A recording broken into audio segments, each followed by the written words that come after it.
হযরতে শিবলি রহমতুল্লাহি আলাইহি এক বছর হজে গেলেন। হজের প্রত্যেকটা রুকুন উনি আদায় করলেন, কারণ বিভিন্ন জায়গায় বিভিন্ন দোয়া আছে না। প্রথম তাওয়াফের সময় একটা দোয়া পড়তে হয়, দ্বিতীয় তাওয়াফে আরেকটা, তৃতীয় তাওয়াফে আরেকটা, সাফা মারওয়ায় আরেকটা। যেই জায়গায় যায় ওই জায়গায় এক একটা দোয়া আছে না নাই। হযরতে শিবলি রহমতুল্লাহি আলাইহি দেখলেন ওনার সামনে একটা যুবক তাওয়াফ করতেছে, কিন্তু যুবকটা সব জায়গায় একটাই তাসবিহ পাঠ করতেছে। হযরতে শিবলি রহমতুল্লাহি আলাইহি ফলো করলেন।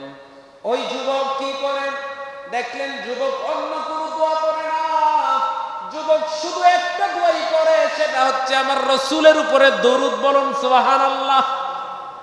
হযরতে শিবলি উনাকে ফলো করলেন। এই যুবকটা হজের কার্যক্রম শেষ করলেন, যখন ওনার তাবুতে গেলেন আল্লামা শিবলি রহমতুল্লাহি আলাইহি ওই যুবকের পিছু পিছু গেলেন, গিয়ে বললেন, ও যুবক, তোমার সঙ্গে আমার দরকার আছে। বলে, হুজুর কে আপনি? বলে, আমাকে চিনো না, আমি হচ্ছে শিবলি। যুবকটা উৎফুল্ল হয়ে গেলেন, এত বড় আলেম আমার কাছে আসছেন, আল্লাহর ওলি মানুষ। বললেন, হুজুর আমার কাছে কেন আসছেন? বলল, যুবক, আমি দেখলাম তুমি হজে আমার সামনে ছিলে, আমি তোমার পিছনে।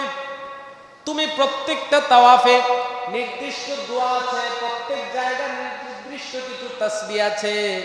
আমি দেখতে পেলাম তুমি সব জায়গায় একটাই দোয়া পড়েছো, একটাই তাসবিহ পড়েছো, যেটা হচ্ছে দুরূদ শরীফ বলুন সুবহানাল্লাহ। ও যুবকের রহস্য কি? তুমি কি আর কোনো দোয়া পারো না নাকি? তোমার কি কোনো দোয়া জানা নেই? প্রথম তাওয়াফে কি পড়তে হয়, সেকেন্ড তাওয়াফে কি পড়তে হয়, থার্ড তাওয়াফে কি পড়তে হয়, 7টা চক্করে 7টা দোয়া আছে, তুমি কি এগুলো পারো না নাকি? আল্লাহর ওলি শিবলি রহমতুল্লাহি আলাইহি যখন এই কথা বললেন, যুবক বলে, হুজুর সব কিছু আমি জানি, আমিও মাদ্রাসার ছাত্র, আমিও পড়েছি মাদ্রাসায়, আমিও আলেম, আমিও জানি, তাহলে তুমি পড়লা না কেন? বলল, হুজুর আমি দুরুদের মধ্যে যে বরকত পেয়েছি, যে ফজিলত আমি পেয়েছি, আর কোন দোয়ার মধ্যে তো বরকত ফজিলত আমি পাই নাই। আল্লাহর ওলি বললেন, ওনার কৌতূহল আরো বেড়ে গেল, ওনার কিউরিওসিটি আরো বেড়ে গেল। উনি বললেন, যুবক তুমি কি ফজিলত পাইলা আমাকে একটু খুলে বলো। বলে, হুজুর ইরাদা করেছি, নিয়ত করেছি, এটা পৃথিবীর কাউকে বলবো না। বলল, না যুবক আমাকে বলো। বলে, আপনার পীড়াপিড়ির কারণে আপনাকে বলতে হয় হুজুর। আপনি জানেন এই হজের মৌসুমে আপনি হজ করতে এসেছেন, সকল দোয়া আপনি পারেন, আমিও পারি, কিন্তু হুজুর দুরূদের মধ্যে এমন এক ফজিলত আমি পেয়েছি। আমি এই বছর হজের মৌসুম শুরু হওয়ার আগে আমি আর আমার বাবা রওনা করেছি বাড়ির থেকে। আজকের মতো তো আপনার বাংলাদেশ থেকে বিমানে উঠলে 4 ঘন্টা 6 ঘন্টায় সৌদি আরবে নিয়ে যায়। এটা কি আগে সম্ভব ছিল নাকি?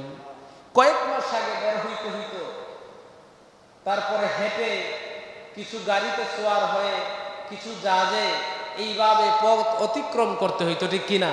হজ করতে 6-7 মাস চলে যাইত আগেকার সময়, ঠিক কিনা? হুজুর আমি এবং আমার বাবা মরুভূমি দিয়ে আমরা 2 জন হজের জন্য রওনা করেছি। হুজুর আমি আর আমার বাবা যখন রওনা করেছি হজের উদ্দেশ্যে, বায়তুল্লাহর উদ্দেশ্যে যখন রওনা করেছি, হুজুর পথিমধ্যে যখন আমরা মরুভূমি অতিক্রম করব, এমন একটা জায়গায় এসেছি মরুভূমির মধ্যখানে, যেই জায়গায় কোনো ঘর বাড়ি নাই, জনমানুষ নাই, যেই জায়গায় কেউ নাই, কোনো কেউ নাই, ওই জায়গার মধ্যে আমরা যখন এসেছি, হুজুর হঠাৎ করে আমার বাবা ইন্তেকাল করেছেন। ইন্না লিল্লাহি ওয়া ইন্না ইলাইহি রাজিউন। হুজুর এমন এক জায়গা, ডানে তাকালাম কোনো বাড়িঘর, মানুষের আনাগোনা নাই, বামে তাকালাম, সামনে পিছনে তাকালাম, কোনো মানুষের আনাগোনা পাওয়া যায় না, দেখাও যায় না। এমন একটা জায়গা, চোখ যত দূর যায় শুধু মরুভূমি আর মরুভূমি। হুজুর আমার বাবা যখন ইন্তেকাল করলেন আমি চিন্তিত হয়ে পড়লাম। কিছুক্ষণ পরে দেখলাম বাবার চেহারাটা এমন একটা চেহারায় পরিণত হয়েছে, বিচ্ছিরি একটা চেহারা। চেহারার দিকে তাকালে মানুষের চেহারা মনে হয় না। হুজুর কেউ যদি আসে, আমি যদি তাকে চেহারা দেখাতে চাই, আমি যদি তাকে চেহারা দেখাই, এটা মানুষের চেহারার মধ্যে পড়ে না হুজুর। এমন একটা নিকৃষ্ট চেহারা হয়েছে, মানুষ যদি আমাকে জিজ্ঞাসা করে এটা কে, আমি আমার বাবার পরিচয় দিতে লজ্জা পাবো। আবার এমন এক জায়গায় এসেছি মানুষের আনাগোনা নাই। আমার টেনশন শুরু হয়ে গেছে। এই টেনশনে আমার নিদ্রা চলে আসছে, ঘুম চলে আসছে হুজুর। আমি যখন ঘুমিয়ে পড়লাম তৎক্ষণাৎ দেখতে পেলাম নূরানি নূরে উজ্জ্বল একজন মানুষ।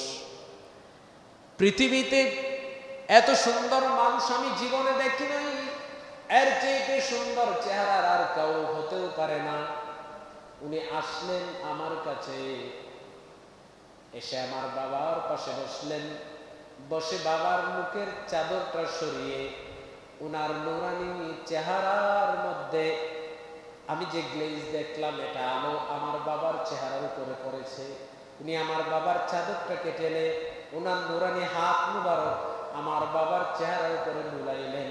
সঙ্গে সঙ্গে আমার বাবার এই বিচ্ছিরি চেহারাটা নূরে নূরান্বিত হয়ে গেল। বলুন সুবহানাল্লাহ।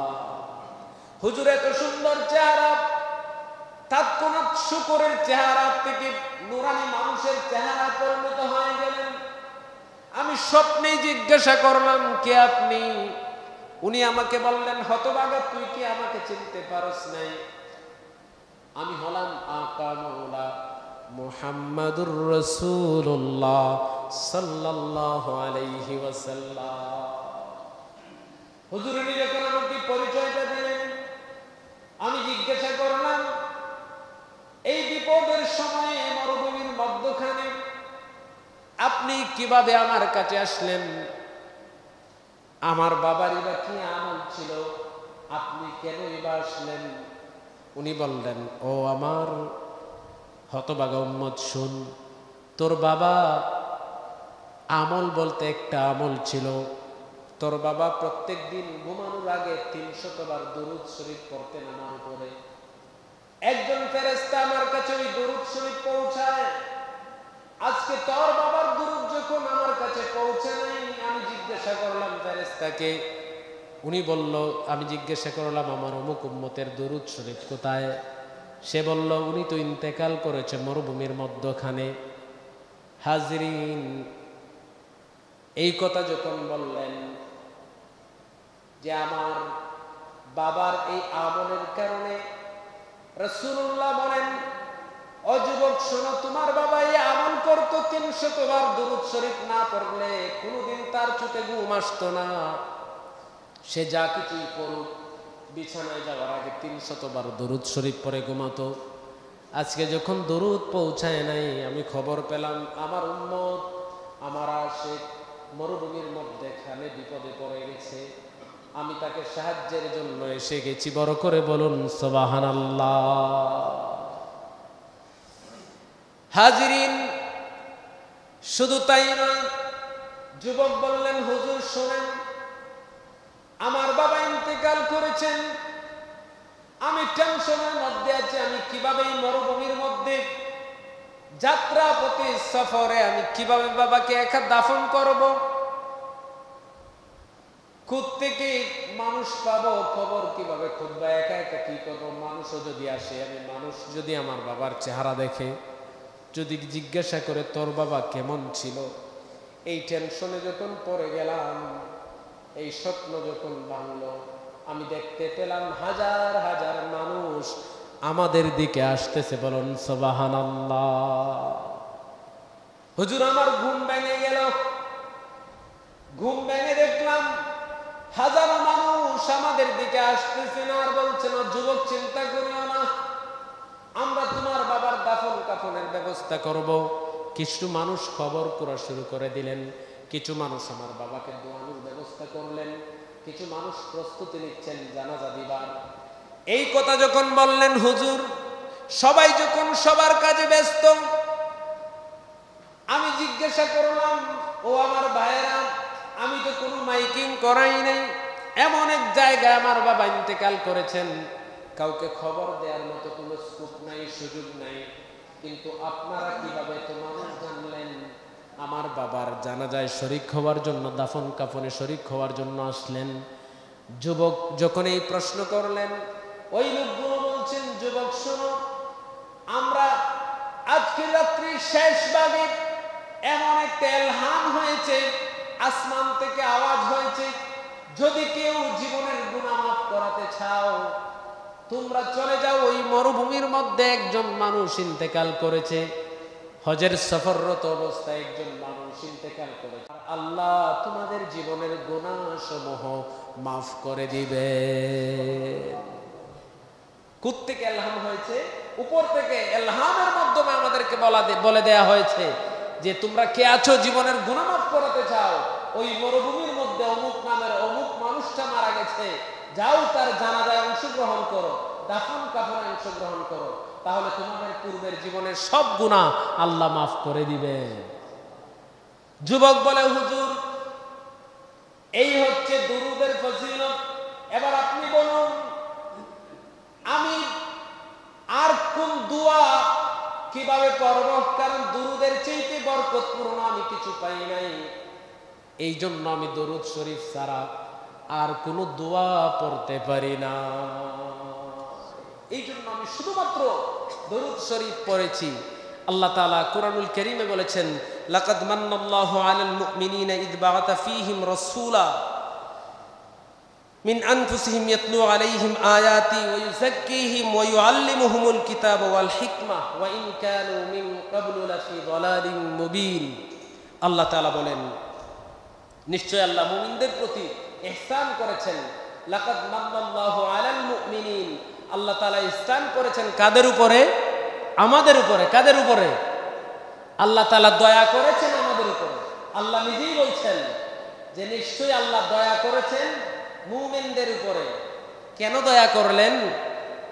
ইয বা'আতা ফীহিম রাসূলাম মিন আনফুসিহিম ইয়াতলু আলাইহিম, যে তোমাদের মধ্য থেকে তোমাদের কাছে একজন রাসূল প্রেরণ করেছেন। সুবহানাল্লাহ বলবেন না? তিনি কি করবেন? ইয়াতলু আলাইহিম আয়াতিহি ওয়া ইউযাক্কিহিম, যিনি তোমাদেরকে কিতাব শিক্ষা দিবেন, আয়াতগুলো শোনাবেন। ওয়া ইউযাক্কিহিম ওয়া ইউআল্লিমুহুমুল কিতাবা ওয়াল হিকমা, ইলম শিক্ষা দিবেন, হিকমত শিক্ষা দিবেন। ওয়া ইন কানু মিন ক্বাবলু লাফি যালালিন মুবিন, আল্লাহ তাআলা বলেন যদিও তোমরা পূর্বে প্রকাশ্যে গুমরাহির মধ্যে ছিলা, আল্লাহ তাআলা আমাদেরকে রাসূল দিয়েছেন। বিদায় হজের ভাষণে রাসূলুল্লাহ একটা কথা বলেছিলেন, লক্ষাধিক মানুষ ছিল, সাহাবায়ে কেরাম ছিলেন, যারা হজে গিয়েছেন, উমরায় গিয়েছেন, ওই জায়গা দেখেছেন। ওই আরাফার প্রান্তরে যে রাসূলুল্লাহ যেই জায়গায় দাঁড়িয়ে ভাষণ দিয়েছিলেন, লক্ষাধিক মানুষ ছিল, কোনো মাইক ছিল না, স্পিকার ছিল না, হেডফোন মাউথ স্পিকার কিচ্ছু ছিল না। রাসূলুল্লাহ দাঁড়িয়ে কথা বলেছেন, লক্ষাধিক মানুষ সবাই আপন আপন ভাবে একেবারে ক্লিয়ারলি লাউডলি সবাই শুনেছেন রাসূলুল্লাহ কি বলেছেন, যে আজকে আমি আমার দায়িত্ব কি পরিপূর্ণভাবে পালন করতে পেরেছি। এটা ছিল এই মাস, এই জিলহজের মাসেই আমার রাসূলুল্লাহ এমন ভাবে বলেছেন, সবাই এক বাক্যে বলেছিলেন অবশ্যই আপনি পেরেছেন, যে আমি কি আমার দায়িত্ব, আমার উপরে আল্লাহর পক্ষ থেকে যে দায়িত্বটা ছিল এটা কি আমি পালন করেছি। সবাই এক বাক্যে বলেছিলেন হ্যাঁ আপনি পেরেছেন। চিন্তা করুন, আজকে আমি কয়েকশো মানুষ হয় না, মাইক স্পিকারে কথা বলতে হয়, কথা শোনা যায় না, মসজিদের ওই কোণার থেকে ওই কোণার মানুষগুলো আওয়াজ বোঝে না, তেলাওয়াত করলে কেরাত শুনতে পান না, কিন্তু আমার রাসূল লক্ষাধিক মানুষের সামনে কোনো মাইক স্পিকার কিছুই ছিল না, কথা বলেছেন, সবাই ক্লিয়ারলি শুনেছেন এবং এক বাক্যে সাক্ষ্য দিয়েছেন। বড় করে বলুন সুবহানাল্লাহ। এটাও ছিল রাসূলের মুজিজা। এটা কি ছিল রাসূলের? সম্মানিত হাজিরিন, রাসূলুল্লাহ সাল্লাল্লাহু আলাইহি ওয়াসাল্লামের উপরে দরুদ আমি বলেছি না, আন ওমর রাদিয়াল্লাহু তাআলা আন্নাহু ক্বাল ইন্নাদ দুআ মাওকুফুম বাইনাস সামাই ওয়াল আরদ। আল্লাহর কাছে কোনো দোয়া পৌঁছায় না, উপরের দিকে উঠে না, এটা আসমান জমিনের মধ্যবর্তী অবস্থায় থাকে যতক্ষণ না আমার রাসূলের উপরে কি পড়া হয়? দুরূদ শরীফ পড়া হয়। এটা ঝুলন্ত অবস্থায় থাকে। আপনি কি দোয়া করবেন? ভালো দোয়া, কোন কোরআনের কারীমের খতম বসাবেন। আপনি যখন হুজুরের কাছে যান, মাদ্রাসার প্রিন্সিপাল মুহতামিম অথবা মসজিদের ইমাম সাহেব হুজুরের কাছে, দেখবেন আর কিচ্ছু পড়ুক আর না পড়ুক, উনি এক দুইবার দুরূদ শরীফ পড়ে হাত তুলেন, ঠিক কিনা বলেন? যেই দোয়াতে দুরূদ শরীফ নাই, ওইটার গ্রহণযোগ্যতা আল্লাহর কাছে নাই। ওইটার গ্রহণযোগ্যতা কি নাই? এটা আল্লাহর কাছে এই গ্রহণযোগ্যতা নাই, এটা পৌঁছায় না, এটা কবুল হওয়ার কোনো সম্ভাবনা নাই। যেই দোয়াতে দুরূদ শরীফ আছে এটা 100%, কারণ আপনি ওসিলা নিয়েছেন কার? আল্লাহর পরে যার স্থান আল্লাহুম্মা। দুরূদ শরীফের মধ্যে আল্লাহুম্মা আছে না নাই? প্রথমে আল্লাহুম্মা সাল্লি আলা সাইয়্যিদিনা ওয়া মাওলানা মুহাম্মদ। আপনি যে কোনো দুরূদ শরীফ পড়েন, আপনি কিচ্ছু পারেন না সাল্লাল্লাহু আলাইহি ওয়াসাল্লাম, এখানেও দুরুদ আল্লাহুম্মা সাল্লি আলা সাইয়্যিদিনা ওয়া মাওলানা মুহাম্মদ, এটাও দুরুদ। দুরুদ ইব্রাহিম তো আছেই, যেই দুরুদ আমাদেরকে রাসূল শিক্ষা দিয়েছেন। এছাড়া আজকের জুমার দিন এমন একখান দুরুদ শরীফ আছে, দেখেন রাসূল কি বলছেন। ক্বালা রাসূলুল্লাহ সাল্লাল্লাহু আলাইহি ওয়াসাল্লাম মান সাল্লা আলাইহি সালাতান ওয়াহিদাতান সাল্লাল্লাহু আলাইহি ওয়াসাল্লাম আশারা সালাওয়াত। রাসূল বলেছেন, যেই ব্যক্তি আমার উপরে একবার দুরুদ শরীফ পড়ে, কয়বার? একবার দুরুদ শরীফ পড়ে আল্লাহ পাক তার 10টা গুনাহ মাফ করে দেন, তার আমলনামায় 10টা নেকি দান করেন, তার 10টা মর্যাদা বৃদ্ধি করে দেন। সুবহানাল্লাহ পড়ুন। আপনি আরেকটা আমল এমন পাবেন না যেটা একসঙ্গে গুনাহ মাফ হয়, একসঙ্গে নেকি হয়, আবার আপনার মর্যাদা আল্লাহ বৃদ্ধি করে দেন। সংমিশ্রণে এইরকম আরেকটি আমল আপনি পাবেন না, যে কাজটা আল্লাহ করে এটা ভালো না খারাপ। আল্লাহ বলেন, ইন্নাল্লাহা ওয়া মালাইকাতাহু ইউসাল্লুনা আলান নবী, নিশ্চয় আমি এবং আমার সকল ফেরেশতারা ইউসাল্লুনা আলান নবী, আমার নবীর উপরে দরুদ শরীফ পড়েন। এরপরে আল্লাহ বলেন, ইয়া আইয়ুহাল্লাযীনা আমানু, হে ঈমানদারেরা, সাল্লু আলাইহি ওয়া সাল্লিমু তাসলিমা, তোমরা আমার নবীর উপরে দরুদ এবং সালাম প্রেরণ করো। বলুন সুবহানাল্লাহ। তোমরাও দরুদ এবং সালাম রাসূলের উপরে। একবার আমি বলেছি, নামাজ যেমন ফরজ, রোজা যেমন ফরজ, হজ যেমন ধনীদের উপরে ফরজ, যাকাত যেমন ধনীদের উপরে ফরজ, সকল মুমিন মুসলমানের উপরে অন্তত জীবনে একবার দরুদ শরীফ পড়া ফরজ। সম্মানিত হাজিরিন, সংক্ষিপ্তভাবে দুরুদের কয়েকটা ফজিলত আমি বলি, একেবারে সংক্ষিপ্ত আকারে। যে দুরুদ শরীফ পড়লে আর 10টা আমলের কথা আমি বলি, যে ফায়দা হয় আমাদের। দুরুদ শরীফ পড়লে আল্লাহ গুনাহ মাফ করে দেন। কি করে দেন? একবার পড়লেই আল্লাহ পাক 10টা গুনাহ মাফ করেন। 2 নাম্বার হচ্ছে 10টা সওয়াব আল্লাহ দেন। 3 নাম্বার হচ্ছে আপনার মর্যাদা, সম্মান, ইজ্জত, আজমত আল্লাহ বাড়িয়ে দেন। 4 নাম্বার, সমস্ত ফেরেশতা আপনার জন্য দোয়া করে। কার জন্য দোয়া করে? যে ব্যক্তি দরুদ শরীফ পড়ে তার জন্য। সুবহানাল্লাহ বলবেন না? ফেরেশতারা দোয়া করে। 5 নাম্বার হচ্ছে ওই বান্দার নাম। কার নাম? যিনি দরুদ শরীফ পড়েছেন তার নাম, তার বাবার নাম, তার গ্রামের নাম, তার মায়ের নাম সহ আল্লাহ পাক একজন ফেরেশতা রেখেছেন, যিনি আমার রাসূলের কাছে এটা পৌঁছে দেন। রাসূলের দরবারে আপনার আপডেট পৌঁছায়, আপনার নাম, বাবার নাম সহকারে। সুবহানাল্লাহ বলবেন না? সম্মানিত হাজিরিন, 6 নাম্বার, নবীজি তার জন্য দোয়া করেন। নবীজি তার জন্য কি করেন? নবী নিজে ওই উম্মতের জন্য দোয়া করেন। 7 নাম্বার, যেই ব্যক্তি সকালে 10 বার, বিকালে 10 বার আল্লাহর হাবিবের উপর দরুদ শরীফ পড়বেন, আল্লাহর হাবিব বলেছেন তার উপরে কিয়ামতে আমার জন্য শাফায়াত করা, সুপারিশ করা ওয়াজিব হয়ে যায়। আমি তাকে সুপারিশ করব। সকালে 10 বার, বিকালে 10 বার কি পড়বেন? সাল্লাল্লাহু আলা মুহাম্মদ সাল্লাল্লাহু আলাইহি ওয়াসাল্লাম। এতটুকুও পারবেন না? 8 নাম্বার, সাল্লাল্লাহু আলা মুহাম্মদ যখন কেউ আল্লাহর নবীর উপর দুরূদ শরীফ পড়েন, কার উপরে? আল্লাহর নবীর উপরে। আমাদের দেখবেন অনেক সময় ভিতরটা তো অশান্তি সৃষ্টি হয়ে যায়, টেনশন শুরু হয়ে যায়। কি মানসিকভাবে, পারিবারিকভাবে, সামাজিকভাবে অনেক সময় আছে টাকা পয়সার টেনশন, পারিবারিক টেনশন, অনেক ধরনের সমস্যা আমাদের থাকে না?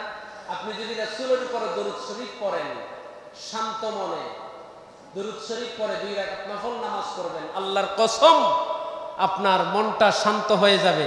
কিন্তু নামাজ এবং দরুদটা ধীরস্থিরতার সাথে পড়তে হবে। শান্ত মনে পড়বেন, রাসূলের উপর দরুদ শরীফ পড়বেন, আপনার অশান্ত হৃদয় শান্ত হয়ে যাবে। বলুন সুবহানাল্লাহ। সম্মানিত হাজিরিন, আজকে জুমার দিন, আসর এবং মাগরিবের মধ্যবর্তী সময়। রাসূলুল্লাহ বলেছেন জুমার দিনে 2টা দোয়া কবুলের সময়। একটা হচ্ছে খুতবা চলাকালীন, আর একটার কথা উল্লেখ করেন নাই, কিন্তু অন্য এক হাদিসে এসেছে এটা আসর আর মাগরিবের মধ্যবর্তী সময়টা। ওই সময়ে যদি কেউ একখান দরুদ শরীফ আছে, আল্লাহর হাবিবের উপরে যদি কোনো বান্দা, আল্লাহর নবীর কোনো উম্মত যদি 80 বার করে, আল্লাহ পাক তার 80 বছরের গুনাহ মাফ করে দেন।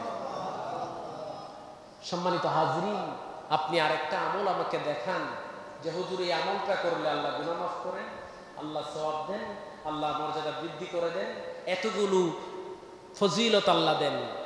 সম্মানিত হাজিরিন, জীবনে আমরা কি করেছি, কি করব, এরকম অসংখ্য প্রমাণ আছে যে দুরূদ শরীফ পড়েছেন রাসূলের উপরে, এই দুরূদের ওসিলায় আল্লাহ পাক ওই বান্দাকে মাফ করে দিয়েছেন। এইরকম অসংখ্য ইতিহাস আছে, দলিল আছে। একবার দুরূদের খাতিরে আল্লাহ পাক 70,000 জাহান্নামীকে মাফ করে দিয়েছেন। একবার এক বান্দা কবরস্থান রেখে দোয়া করেছেন, ওই কবরে খুব কঠিনতরভাবে শাস্তি চলছিল। শাস্তির মধ্যে এক মেয়ে ছিল, মেয়ের মা স্বপ্নে দেখেছে যে এত ভয়ঙ্কর আযাব চলতেছিল। রাস্তা দিয়ে যাচ্ছেন এক আল্লাহর ওলি, উনি কবরস্থান দেখে দোয়া করেছেন, আর ওই কবরে ওই মেয়ের মাথায় আগুনের মুকুট, শরীরে আগুনের পোশাক, হাতে আগুনের বেরি, পায়ে আগুনের জিঞ্জির পরিয়ে ফেরেশতারা আযাব দিচ্ছেন। একবার দুরূদ শরীফ পড়ে আল্লাহর ওলি দোয়া করেছেন, আল্লাহ পাক একবার দুরূদের খাতিরে ওই মেয়ে সহ ওই কবরস্থানের 70,000কে মাফ করে দিয়ে মুহূর্তের মধ্যে জান্নাতি বানিয়ে দিলেন। সম্মানিত হাজিরিন, এই দরুদ শরীফ আমরা অন্তত আমল করার চেষ্টা করবেন, নামাজ সুকুন করার চেষ্টা করবেন। আপনি যদি এক্সট্রা বুঝেন, আমরা দেখবেন মূল একটা বেসিক একটা ইনকাম আমাদের আছে, আমরা চাই এক্সট্রা কিছু করার, কারণ এক্সট্রা না করলে আপনি জীবনে কোনো কিছু করতে পারবেন না, ঠিক কিনা বলেন? আমার মূল একটা আছে, একটা ইনকাম সোর্স আছে, যেটা আপনার গড়ে আপনার পারিবারিক খরচ, সাংসারিক খরচ, ছেলে মেয়ের পড়ালেখা, ঔষধপত্র, বাবা মার খরচ, পরিবারের সবটাই খরচ হয়ে যায়। এখন আপনি এই জায়গা থেকে সঞ্চিত করা সম্ভব না। জীবনে নামাজ হচ্ছে বেসিক আমল। কি আমল? বেসিক। আপনি যদি এক্সট্রা চান, কি ওভারটাইম করি না আমরা? ওভারটাইম হচ্ছে দরুদ শরীফ। সুবহানাল্লাহ বলবেন না? বেশি না, নিয়ত করেন আজকের থেকে অন্তত 100 বার দুরূদ শরীফ সারাদিন যাই করি, বিছানা যাওয়ার পরে অন্তত 100 বার তাসবিহ নিয়ে দুরূদ শরীফ সাল্লাল্লাহু আলা মুহাম্মদ সাল্লাল্লাহু আলাইহি ওয়াসাল্লাম। অন্য দুরূদ শরীফ পারেন না, এতটুকু তো আমরা পারি। নিয়ত করে নেন আজকের থেকে অন্তত 100 বার দুরূদ শরীফ পড়ব, দেখবেন সমাজে মর্যাদা বেড়ে যাবে, টাকা পয়সার অভাব হবে না, আর আল্লাহ গুনাহ মাফ করবেন। 100 বার দুরূদ শরীফে কত গুনাহ মাফ হয়? 110 এ 1000, কয় হাজার? 1000 গুনাহ মাফ হয়, 1000 সওয়াব হবে, 1000 মর্যাদা আল্লাহ পাক বৃদ্ধি করে দিবেন। এটা প্রতিদিন আপনি যে গুনাহ করছেন এটাও মাইনাস হয়ে যাচ্ছে, প্রতিদিন একটা সওয়াব আপনার অ্যাকাউন্টে জমা হচ্ছে, আল্লাহ পাক আপনাকে মর্যাদাবান বানাচ্ছেন। এটা প্রতিদিনের আমল। আল্লাহ আমাদেরকে তৌফিক দান করুক। সবাই বলে আমিন। ওয়া আখির দাওয়ানা আনিল হামদুলিল্লাহি রাব্বিল আলামিন ওয়া মা আলাইনা ইল্লাল বালাগ।